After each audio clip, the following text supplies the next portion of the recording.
풋볼을 보다 재밌게 즐기실 수 있게 포지션을 지구 끝까지 파헤쳐보는 포지션 해부학 시리즈를 준비했습니다. 그러면 포지션 해부학 첫 번째 편은 주목을 크게 받지 못하지만 가장 중요한 포지션인 오펜스 라인입니다.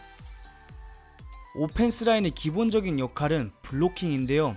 팀의 공격이 이루어지기 위해 상대 수비수들을 막아주는 포지션입니다. 쿼터백이 편안하게 패스를 할 수 있게 블로킹으로 시간을 벌어주고 러닝백이 전진을 할 수 있게 길을 뚫어주는 역할을 맡게 됩니다. 오펜스 라인이 쉽게 뚫린다면 공격이 원활하게 진행이 될 수 없기에 엄청나게 중요한 포지션이라고 볼 수 있는데요. 오펜스 라인을 쉽게 표현을 하자면 슈퍼스타를 보호해주는 보디가드라고 볼 수 있습니다. 그러면 오펜스 라인을 구성하는 여러 포지션을 자세히 한번 살펴보도록 하겠습니다. 모든 스포츠가 그렇듯이 스포츠가 발전을 하면서 한 가지 역할뿐만 아니라 이제는 모든 것을 잘해야 하는 시대입니다. 하지만 포지션 해부학에서는 포지션의 원래의 임무와 오래전부터 사람들의 인식에 박혀있는 역할을 설명해드리도록 하겠습니다. 센터는 오펜스 라인 중 제일 중앙에 위치해 공격의 시작을 알리는 포지션입니다. 센터가 공을 넘겨주는 과정을 스냅이라고 하는데 스냅은 공격을 시작하는 데 있어서 굉장히 중요한 과정입니다. 스냅 과정에서 펌블도 자주 나오고 너무 높게 혹은 너무 낮게 스냅이 되면 플레이가 지연이 되게 되는데요. 센터가 스냅을 깔끔하게 해주지 못한다면 공격의 시작이 부드럽지 못해서 준비된 플레이가 원활하게 진행되지 않습니다. 그렇기 때문에 센터는 쿼터백과의 호흡이 가장 중요한 오펜스 라인 포지션인데요. 쿼터백마다 원하는 스냅의 위치, 공이 날아오는 방향 이런 것이 다 다르기 때문에 충분한 연습을 통해 호흡을 맞추는 것이 굉장히 중요합니다.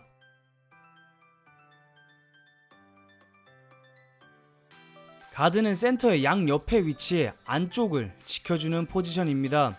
가드는 힘이 좋고 런블라킹에 특화된 포지션으로 알려져 있는데요.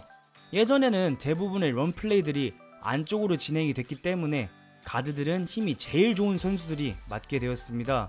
이제는 안쪽에서 들어오는 패스러셔들이 많아졌기에 패스블라킹에 특화된 가드들도 많이 나오고 있는 추세입니다. 가드들은 양쪽으로 도움을 줘야 하는 경우가 많기 때문에 상황 판단과 수비를 읽는 능력이 많이 중요한 포지션인데요. 가드는 주목을 받지 못하고 화려하지 않은 포지션으로 평가가 되는데 중앙을 단단하게 지켜줘야 하는 포지션으로 굉장히 중요한 임무를 맡고 있습니다. 저도 어렸을 때 포지션이 라이트 가드였어서 가드를 유심히 보는 편입니다.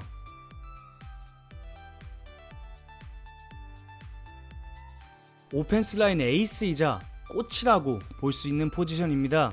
쿼터백을 보호하는 데 있어 가장 중요한 포지션으로 평가가 되는데요. 그 이유는 바로 쿼터백의 블라인드 사이드, 즉 사각지대를 보호하는 포지션입니다.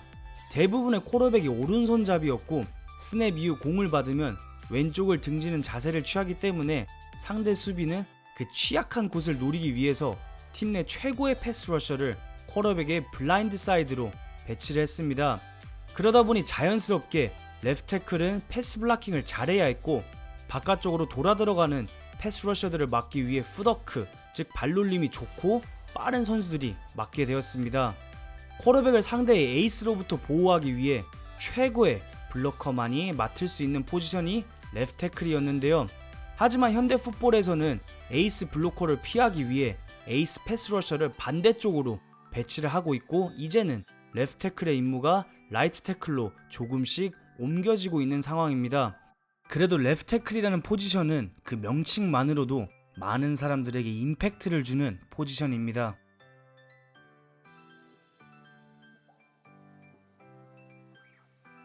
라이트 태클은 원래 팀 내에서 런블라킹을 제일 잘하는 선수가 맡았습니다. 거의 모든 팀이 오른쪽에 타이트엔드를 배치해 블로커 숫자를 늘렸고 블로커 숫자가 많으니 당연히 오른쪽으로 런플레이를 많이 진행을 했습니다. 거의 모든 런플레이가 오른쪽에서 진행이 되다 보니 팀 내 최고의 런블로커는 라이트 태클에 배치가 되었는데요. 그리고 이 바깥쪽도 지켜줘야 하기 때문에 가드보다는 발이 빠르고 풋워크가 좋은 선수들이 맡았습니다. 전에 말했던 이유와 같이 이제는 라이트 태클도 패스 블락킹을 중점으로 두는 경우가 많이 생겨나고 있습니다.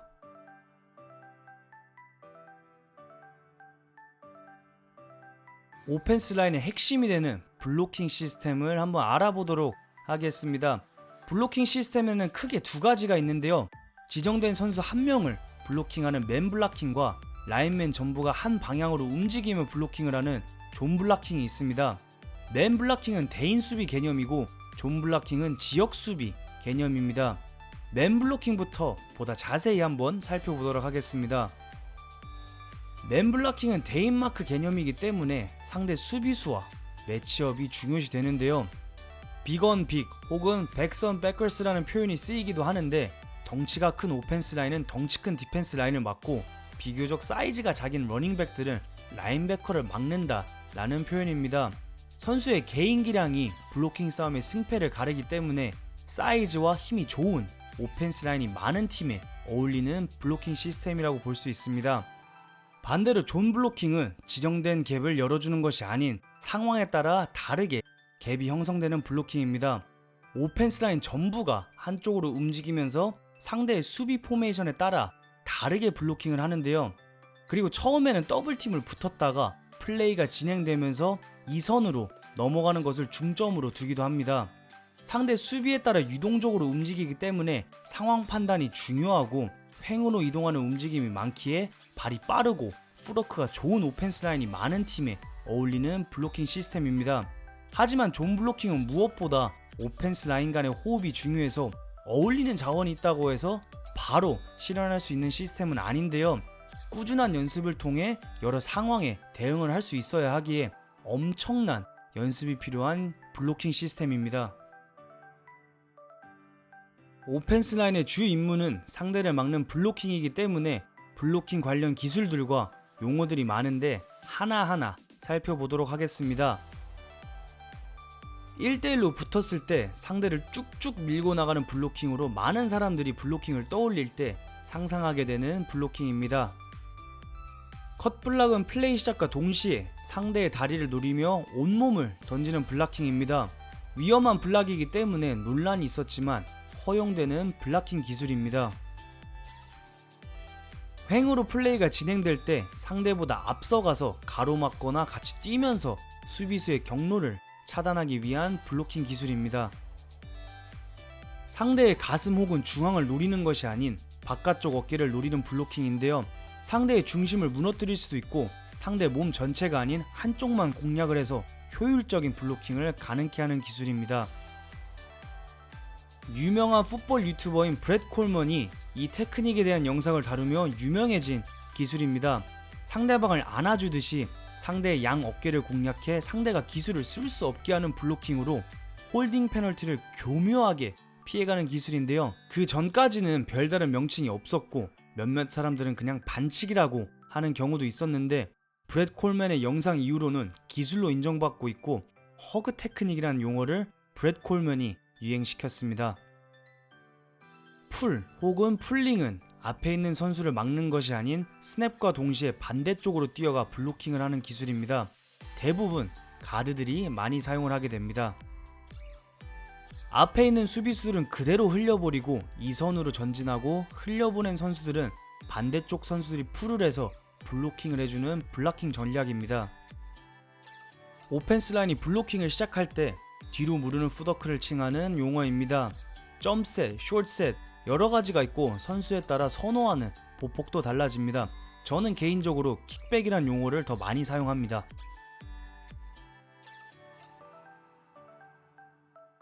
오펜스 라인은 패스를 받을 수 없습니다. 오펜스 라인은 패스를 받을 수 있는 자격이 없는 ineligible receiver에서 앞으로 나아가서 패스를 받을 수 없는데요. 하지만 기존 5명을 제외한 1명을 더 추가해 자신이 eligible receiver라고 심판한테 이야기를 하면은 패스를 받을 수 있습니다. 패스 플레이를 할 시에는 공격의 시작 지점 라인 오브 스크리미지를 넘어가면 안 되는데요. 런 플레이를 할 때는 상대를 지구 끝까지 밀어버려도 되지만 패스 플레이 할 때는 앞으로 전진하는 블로킹이 불가능합니다. 하지만 스크린 플레이 같은 경우에는 사이드로 빠진 후 전진 블로킹이 가능해집니다. False Start 페널티는 부정 출발 페널티인데요. 모든 오펜스 선수들이 준비 자세를 취한 뒤 스냅이 이루어지기 전에 움직이면 페널티가 성립됩니다. 약간의 움직임이어도 페널티가 성립되기 때문에 굉장히 조심해야 합니다. 홀딩 페널티는 오펜스 라인이 가장 많이 받는 반칙 중 하나입니다.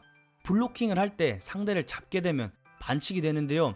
팔로 상대를 감싸거나 상대의 유니폼을 잡아당기면 홀딩 페널티가 나오는데, 전에 언급한 허그 테크닉 같은 경우는 교묘하게 홀딩 페널티를 피해갑니다. 레프리가 페널티를 주고 싶으면 줄 수도 있겠지만 허그 테크닉으로 페널티를 주는 경우는 거의 없습니다. 일리걸 블락인 더 백은 상대 수비수를 뒤에서 밀어서 받게 되는 페널티인데요.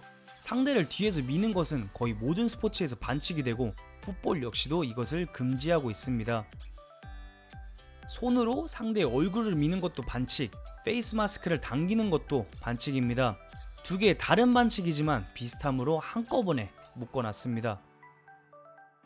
상대방의 다리를 거는 행위는 당연히 반칙에 포함이 됩니다.